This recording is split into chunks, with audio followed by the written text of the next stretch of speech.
Nero's mother, Agrippina, likely enjoyed the greatest moment of her life on the day her son Nero was inaugurated as Rome's 5th emperor. She had murdered so many people, including members of her own family, to get to this moment. And there he was, her little boy, now 17 years old, raised to the purple. The Praetorian Guard took Nero's money and would therefore support him. Senators had every expectation of being invited back into the emperor's inner circle, and so they too were enthusiastic about the change in leadership. And so with Nero, it appeared that the lessons of recent history had been learned. No one was going to take down this golden emperor. Of course, they forgot one person, Nero himself. How did Nero's marvelous beginning descend into a symbolic and literal suicide?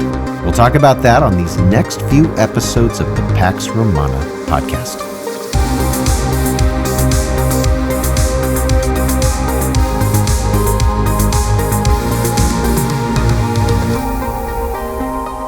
Episode 18, Nero, the Making of a Bad Emperor. Before we get started, I'd just like to thank those of you that are listening to the show. It's been amazing to see how quickly folks have latched onto the show. Obviously, people are listening and then telling their friends. And right now, really, this is a word-of-mouth podcast. So I'm very grateful for your support. One thing you can do for the show, in addition to letting other people know about it, is you can give the show a rating. Whatever podcast app you're using, Spotify, Apple Podcast, etc., there'll be a place where you can give the show a rating. And if you do that, it just helps bump the show up in the search engine results. So please, if you would, give the show a rating, especially if you like the show. And thank you so much for your continued support. Let's get on with today's episode. In the year AD 54, Nero began his reign. And he did so really in all the right ways. He sent all the right signals to all the right people. The previous emperor, Claudius, Nero's adopted father, had practically shut out the Senate and instead had surrounded himself with women and former slaves to be his advisors.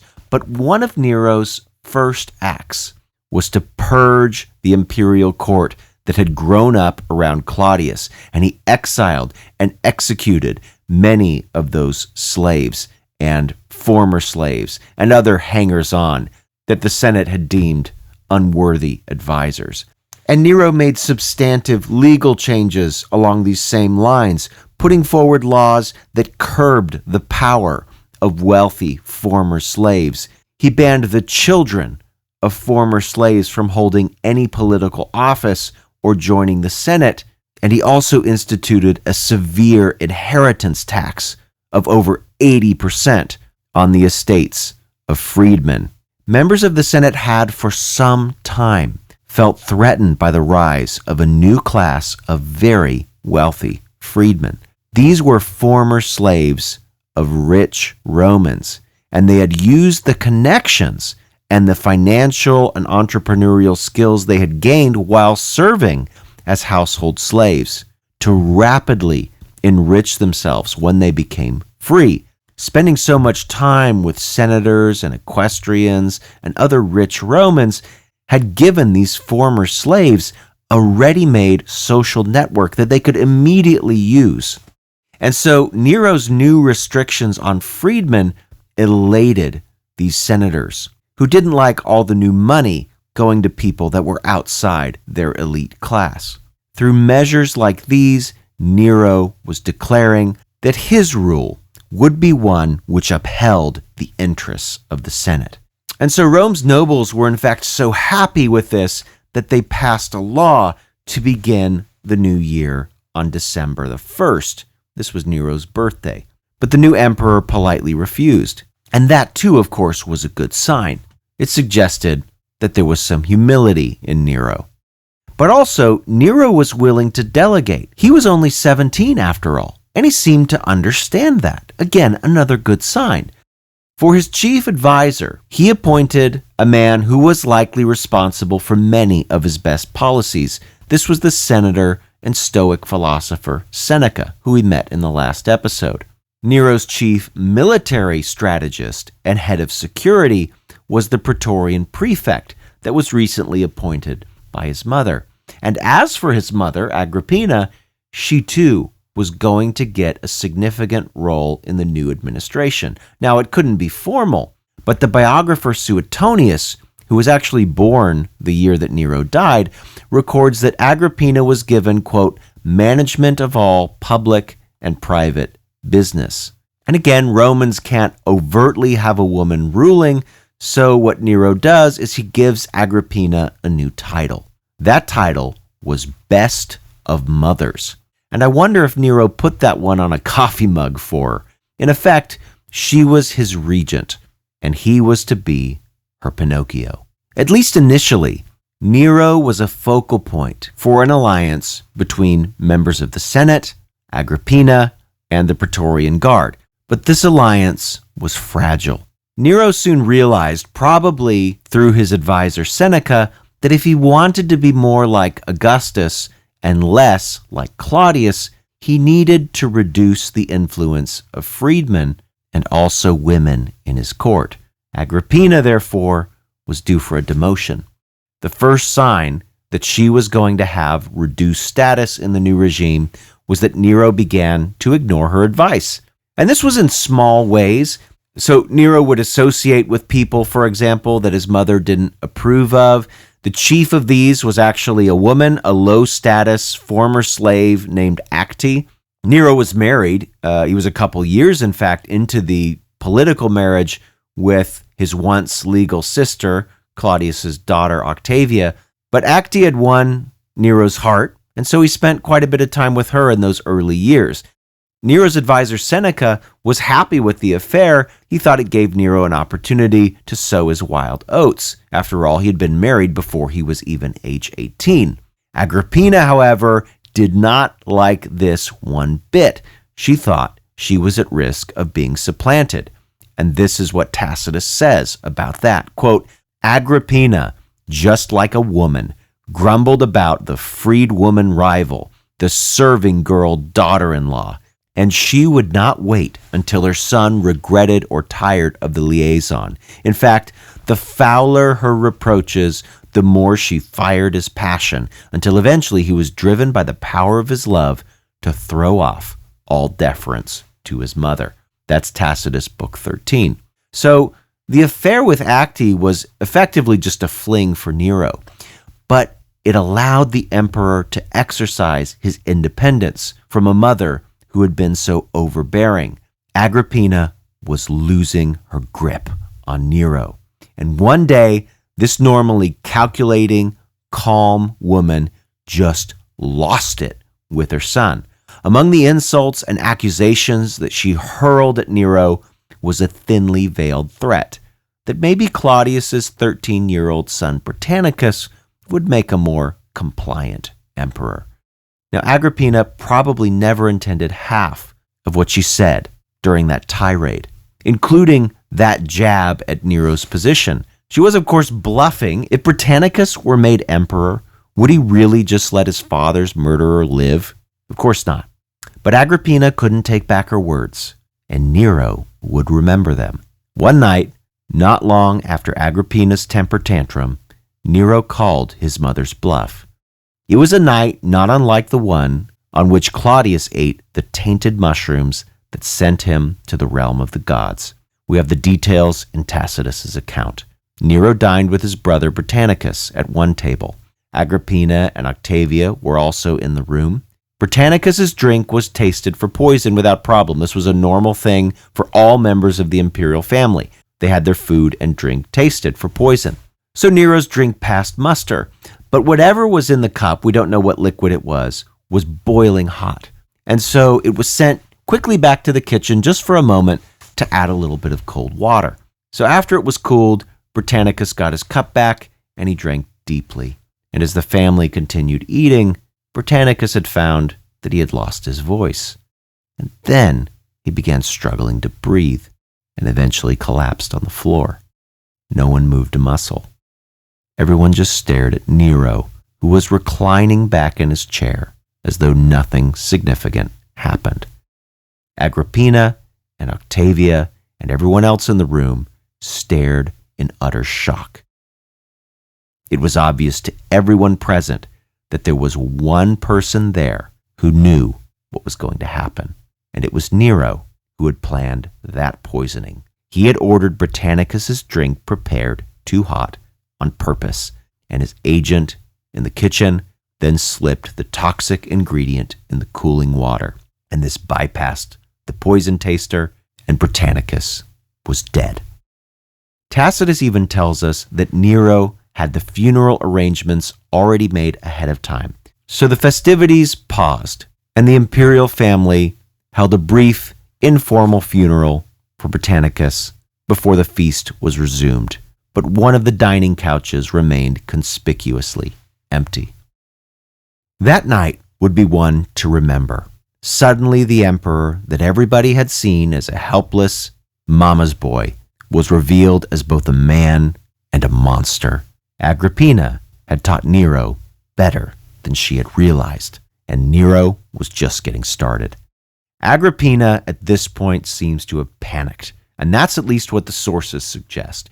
She went from being conniving and controlling quite suddenly to being permissive and passive. Instead of forbidding the liaisons with Acti, she offered Nero her own chambers. And while Nero was busy, Agrippina started getting close to Octavia, possibly to gain influence with her as an indirect way to regain influence with her son.